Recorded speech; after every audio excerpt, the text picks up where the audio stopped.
खबरें तो आप रोज देखते हैं, आइए हम दिखाते हैं आपको खबरों का निचोड़। आधुनिक भारत की भागीरथ है जल सहेलियां। जल सहेलियों की जल यात्रा का जटाशंकर धाम में किया गया समापन। आज दिल्ली में सरकार बन रही है। मुझे भी आमंत्रण आया था, लेकिन मैंने कहा कि मैं अपनी जल सहेली बहनों के साथ संकल्पित हूं, जो पिछले 19 दिनों से जल यात्रा करके पानी बचाने की मुहिम छेड़े हुए हैं। बहनों ने बुलाया तो भाई क्यों ना आता। ये बात जल सहेलियों की जल यात्रा के समापन अवसर पर केंद्रीय कृषि, किसान कल्याण एवं ग्रामीण विकास मंत्री शिवराज सिंह चौहान ने कही। उन्होंने यात्रा के दौरान चल रही सभी जल सहेलियों के पैर धोए और कहा कि जो जल सहेलियां ओरछा से चलकर जटाशंकर धाम आई हैं, सबसे पहले मैं उनके पैर धोकर स्वागत करूंगा। हमारी पीढ़ी ने पानी का इतना दोहन कर लिया है, आज कहीं कहीं 1000 फीट पर भी पानी नहीं मिल रहा है। इसलिए आज हमें संकल्प लेना होगा, अगर हमें अपना भविष्य बचाना है तो पानी बचाना होगा। उन्होंने कहा कि आज मुझे प्रत्येक दिन पेड़ लगाते हुए 4 वर्ष पूर्ण हो गए। 4 सालों में ऐसा एक भी दिन नहीं रहा कि मैंने पेड़ ना लगाए हों, क्योंकि पेड़ ही असल में हमारे जीवन के स्रोत है। उन्होंने जल सहेलियों को आश्वासन दिया कि वो वाटरशेड कार्यक्रम में जल सहेलियों को कैसे जोड़ सकते हैं।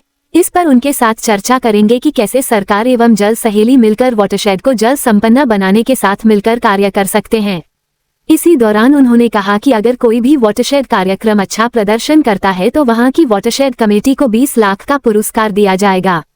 जल सहेलियां अब देश भर में वाटरशेड कार्यक्रम के साथ काम करेंगी। अभी तो हमने बहनों को लाडली बहना बनाया था, अब मैं उन्हीं सब बहनों को लखपति दीदी भी बनाने का कार्य करूंगा। उन्होंने आवास योजना के बारे में बताते हुए कहा कि सभी परिवार जिनका कच्चा मकान हो वो 31 मार्च तक सर्वे करा लें। अब तो परिवार इस योजना का लाभ लेने के लिए सेल्फ सर्वे भी कर सकता है। हमारी सोच है कि किसानी को कैसे और अधिक लाभकारी कार्य बनाया जा सकता है, इसके लिए मैं दिन रात लगा हुआ हूँ। इससे पहले केंद्रीय मंत्री के द्वारा जल सहेलियों की जल यात्रा में 2 किलोमीटर दूर से पदयात्री के रूप में यात्रा में शामिल हुए। इस दौरान उन्होंने नदियों के जल के कलश को अपने सिर पर रखा एवं उसी जल से जटाशंकर महादेव जी का जलाभिषेक किया।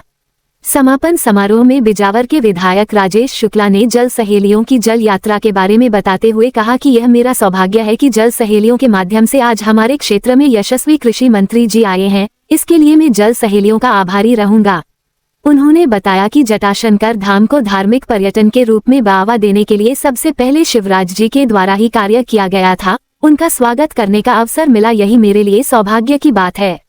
जल सहेली संगठन के संस्थापक डॉक्टर संजय सिंह ने कहा कि जल सहेलियां कहीं भी यह बताती थीं कि शिवराज भैया हमारी यात्रा के समापन में आएंगे तो लोग उनका मजाक बनाते थे, लेकिन उनको विश्वास था कि भैया अवश्य आएंगे।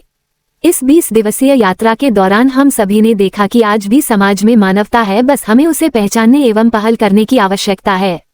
मैं सोचता था कि 300 किलोमीटर की यह यात्रा पैदल जल सहेलियां कैसे कर पाएंगी, लेकिन उनका दृढ़ संकल्प और जल संरक्षण के लिए निष्ठा से आज वह ओरछा से चलकर 20 दिनों में जटाशंकर धाम में यात्रा का समापन कर रही हैं। लेकिन यह इस यात्रा का अंत नहीं है, बल्कि जल संरक्षण के लिए जल सहेलियों के नेतृत्व में एक नया सामाजिक आंदोलन है। जल सहेलियों का लक्ष्य है कि वो अपने साथ 1 लाख बहनों को और जोड़ेंगी।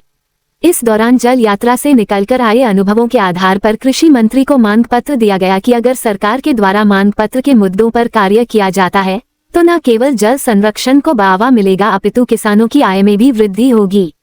कृषि मंत्री के द्वारा समापन समारोह में उपस्थित हजारों जल सहेलियों एवं जल योद्धाओं को जल शपथ दिलाई कि वह अपने वाटरशेड क्षेत्र में जल संरक्षण का कार्य करेंगे। इस दौरान कृषि मंत्री के द्वारा जल सहेलियों को जल संरक्षण के कार्यों को लेकर सम्मानित किया गया। समापन अवसर पर विद्या अग्निहोत्री, जिला पंचायत अध्यक्ष छतरपुर ललिता यादव, विधायक छतरपुर अरविंद पटेरिया, विधायक राजनगर कामाख्या प्रताप सिंह, विधायक महाराजपुरा आर, संयुक्त सचिव भारत सरकार श्री प्रद्युम्न सिंह, पूर्व विधायक बदाम लहरा, चंद्रभान सिंह गौतम, जिलाध्यक्ष भाजपा पूजा आशीष दुबे सहित आला अधिकारी उपस्थित रहे। मंच का संचालन मनीष राजपूत ने किया एवं आभार कल्पना चौरसिया ने किया। रिपोर्ट अनिल शर्मा।